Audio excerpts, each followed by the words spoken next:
And that takes me to important concept number 2. We know this Viktor Frankl quote, right?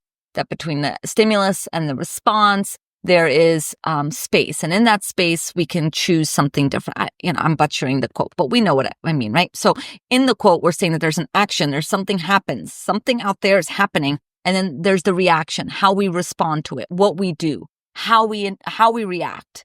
And between action and reaction, there's something else that happens. And the process is often unconscious and it's often very fast, and it's interpretation. So there's an action, there is a stimulus, there is something happening, and then there's an interpretation. We make meaning of what is happening. And often the meaning making is happening very fast. It's almost always like not even we're aware that we're interpreting it. And so then we react thinking that we're reacting from what is happening, but really we're reacting from what we think is happening. That doesn't mean that what we think is happening isn't accurate. Sometimes it is, and sometimes it's not. And sometimes it's accurate to a degree.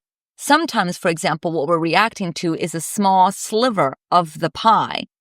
It is still true. It is still a sliver. It is still existing. But maybe if we add more context and nuance, we would see that our reaction is disproportionate to the total degree of the pie.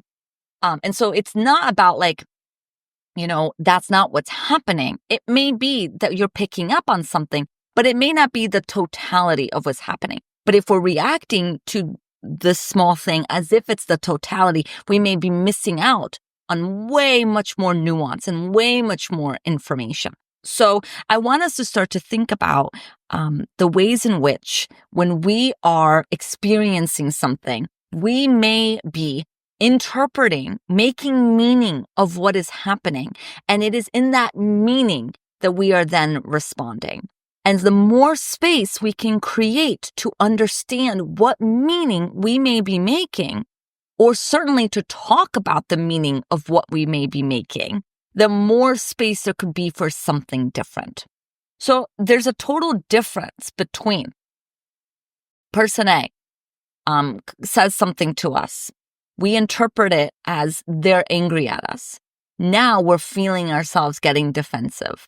They have no right to be angry at us. We're the ones that have a right to be angry at them. Like they're the ones that didn't do the dishes. I should be the one that's angry. How dare you speak to me this way? We're now getting defensive, right? And we're having this because we've interpreted something that person A has said to mean that they are angry at us. And now we're getting defensive and getting angry right back. What if person A wasn't angry at us? And now we're making this whole defense. We're doing this whole thing to protect ourselves from that person's anger. We're getting all upset and frustrated, and we pick this big fight because of this meaning that we're making of this person's comment. Imagine the difference if we were to be able to say in the moment, I'm interpreting what you just said to mean that you're angry with me. Now, what we're doing there is we're naming our interpretation. And in order to name our interpretation, we first have to be aware that we're making an interpretation. That right there is a difficult skill to develop. So we have to do a lot of work, right, to get to the place where we're maybe getting aware that we're interpreting.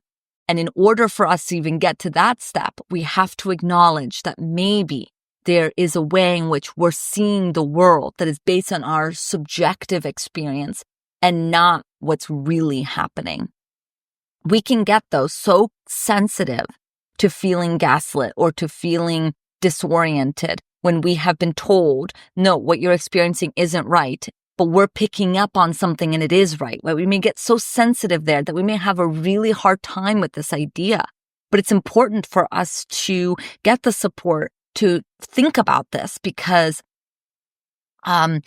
it's not that our subjective experience doesn't have value and that it's not real to you.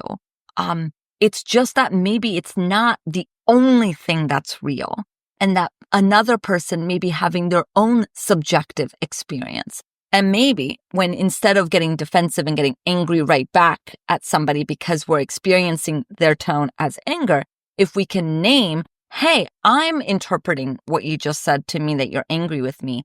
Now we're creating more space for the other person to say, yeah, I think you're right. I think you're accurately picking up on the fact that I am angry. Or for them to say, that's interesting that you think that I'm angry because I'm not angry. So let's make sense of that.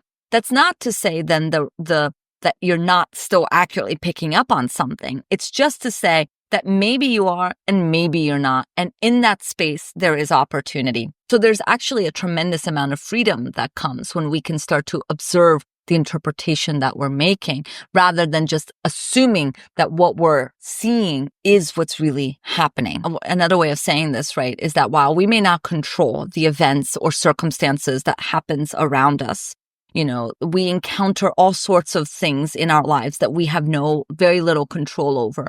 We do have the capacity to shape how we respond to it.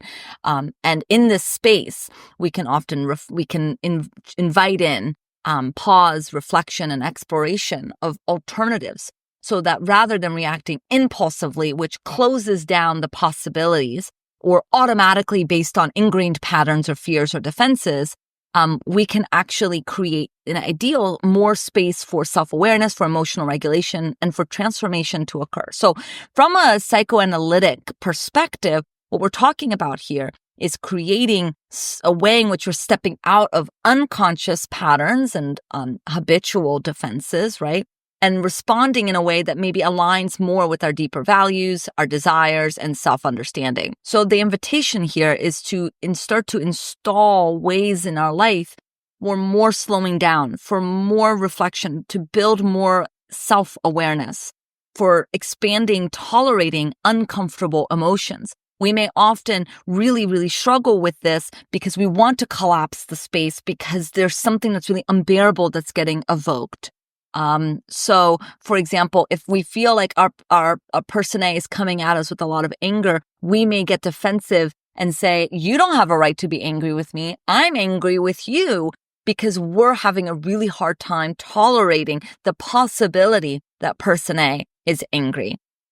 And so we want to just get defensive, push back. We want to, make space or collapse the space so we don't have to tolerate potentially the other person's anger, which is in a way our own anger that we're having a hard time tolerating.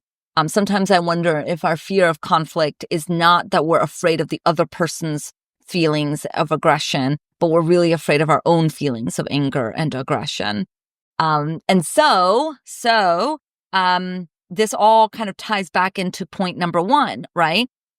Knowing more about ourselves helps us break our patterns. We know ourselves by creating space for insight and exploration. And so somebody may be asking, okay, so how do I do this? How do I create more space between stimuli and response, action and reaction? And the key here is to create space even after the fact. So this whole thing happened, the reaction was very quickly. Can you create some space within yourself, like having a weekly therapy sessions or weekly time with your journal to reflect on what happened and get more clear on what may be going on? When we can carve space for reflection, no matter how long after the event takes place, we're slowly cultivating and working up the muscle to be able to do it in the moment. So asking ourselves to do something different in a moment when we're feeling panicky, we're feeling unsafe, we're feeling scared is a big ask. This often happens. I often talk about this with my patients who struggle with an eating disorder, like binge eating, where the compulsion, the need to eat is so overwhelming that there's no stopping it. Once we get it in our minds that we need to eat, that we want to eat something, it's very hard to stop it, even though there's a part of us that doesn't want to be doing that thing. In those moments, it's really fraught with a lot of emotions. And so I tend to find myself saying, like, when you're caught up in a wave, see if you can just surrender to the wave with as much compassion for yourself as possible. When you're caught up in a fight and you're saying things you don't mean, see if you can kind of just imagine yourself getting caught in a wave. Like you're learning how to surf, you're caught in a wave, you're blah, blah, blah, blah, blah, the waves are da-da-da.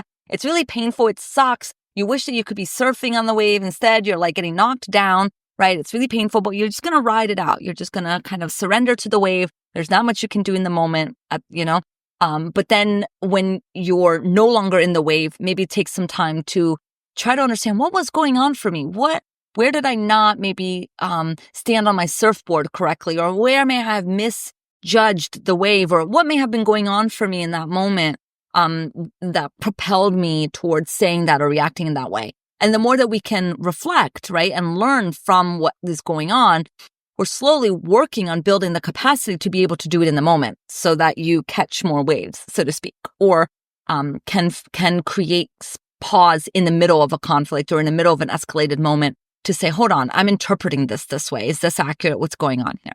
Yes?